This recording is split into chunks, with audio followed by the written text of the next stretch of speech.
اعوذ باللہ من الشیطان الرجیم، بسم اللہ الرحمن الرحیم۔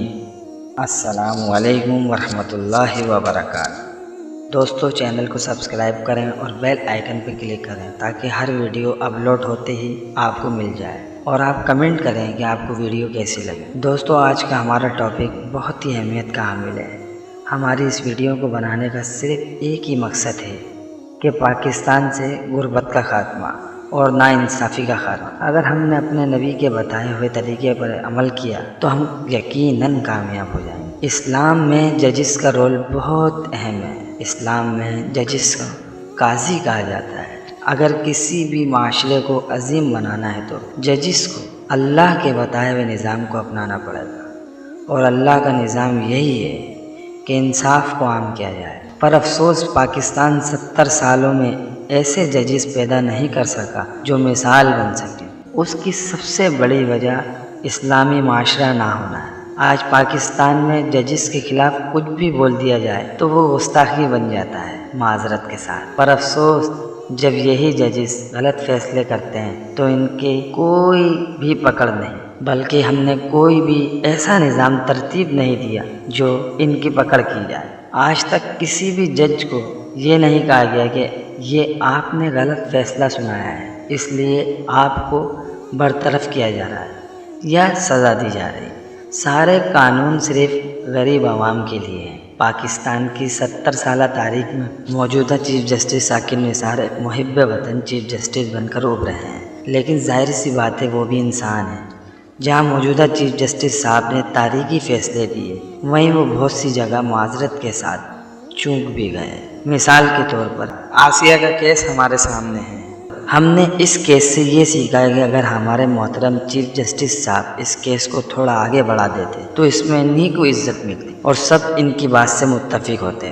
مگر آپ سب جانتے ہیں کہ آج یہ کیس بہت بڑا متنازع بنا ہوا ہے۔ معزز سامعین، آپ سے بات کرنے کا مقصد صرف یہی ہے کہ ہم نے اپنے آپ کو ان فیصلوں میں الجھا رکھا ہے جو بعد میں بھی حل ہو سکتے۔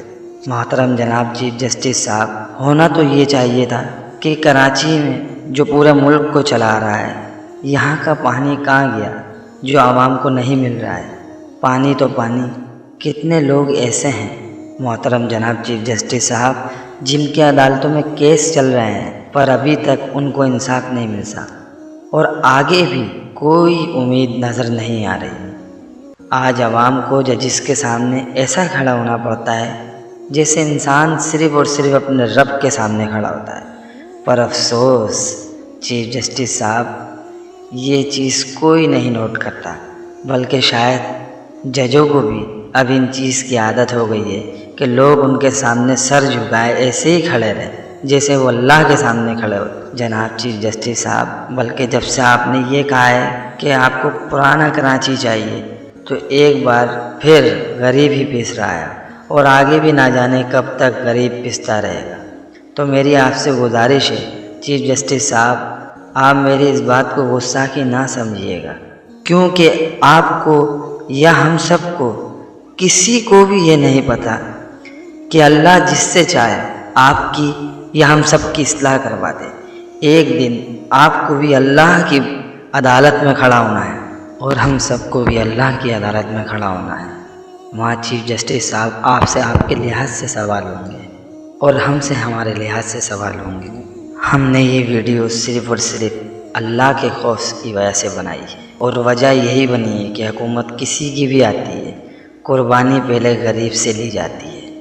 تو محترم جناب چیف جسٹس صاحب، آپ نے جو بھی فیصلے کیے ہیں وہ سب کے سب تاریخی ہیں، بس فرق ان کی ترتیب کا ہے۔ جناب چیف جسٹس صاحب، اگر آپ نے پیارے نبی کریم صلی اللہ علیہ وسلم کا طریقہ اپناتے ہوئے اس ترتیب کو صحیح کر لیں تو یقین جانیے انقلاب کو کوئی نہیں روک سکتا۔ ناجائز تجاوزات بالکل ٹوٹنا چاہیے، ناجائز دکانیں بالکل ٹوٹنا چاہیے، جو بھی غلط چیز ہو اسے بالکل ہٹنا چاہیے۔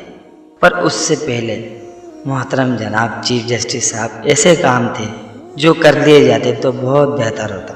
چیف جسٹس صاحب، آپ تمام ان کمپنیوں کے خلاف بھی کیوں کارروائی نہیں کرتے جو ایک مزدور کو تو 15 سے 20 ہزار تک تنخواہ دے رہے ہیں؟ اور وہیں ایک طبقے کو 1 لاکھ سے 5 لاکھ تک کی تنخواہ دی جا رہی ہے۔ جناب چیف جسٹس صاحب، آپ ایسی تمام کمپنیوں کے خلاف کارروائی کا حکم دیں جو اسلامی مملکت پاکستان میں رہتے ہوئے انصاف نہیں کر رہی ہیں، اور اپنی سب سے پہلے تنخواہ آپ منظر عام پہ لے کے آئے، اس سے آپ کو ہی عزت ملے گی۔ آخر میں سیدنا ابو بکر صدیق رضی اللہ تعالیٰ عنہ کا قول پیش خدمت کرتا ہوں۔ صدیق اکبر نے ارشاد فرمایا تھا کہ آپ بیت المال سے معاوضہ تو بہت کم لے رہے ہیں، آپ کا اس میں گزارا نہیں ہوگا۔ تو سیدنا صدیق اکبر رضی اللہ تعالیٰ عنہ نے تاریخی الفاظ دہرائے تھے کہ میں مزدور کی تنخواہ بڑھا دوں گا، میری تنخواہ آپ ہی بڑھ جائے۔ جناب محترم چیف جسٹس صاحب، یہ تعلیم تھی ہمارے پیارے آقا علیہ الصلوۃ والسلام کی، جنہوں نے دنیا میں انقلاب برپا کر دیا، جنہوں نے طائف کے مقام پر پتھر کھائے، لیکن آج ہم سب کے لیے ایک میسج چھوڑ دیا کہ دیکھو، میں نے تو اللہ کے دین پھیلانے کے لیے یہ کچھ کر دیا، اب تمہاری کیا ذمہ داری ہے؟ ہم مسلمان آج ایک دوسرے کو تکلیف پہنچانے کے لیے رہ گئے۔ تو چیف جسٹس صاحب، بات کرنے کا مقصد یہ ہے کہ یہ تھے صحابہ کرام، جنہوں نے اللہ کے نبی سے تعلیم لے کے دنیا میں اللہ کا نظام قائم کر دیا۔ میری آپ سے گزارش یہی ہے کہ آپ بھی ان جیسے لوگوں سے سیکھیں اور پیارے نبی کریم صلی اللہ علیہ وسلم کے بتائے ہوئے طریقے پہ عمل کریں، تاکہ میرے ملک میں امن قائم ہو سکے۔ پاکستان زندہ باد۔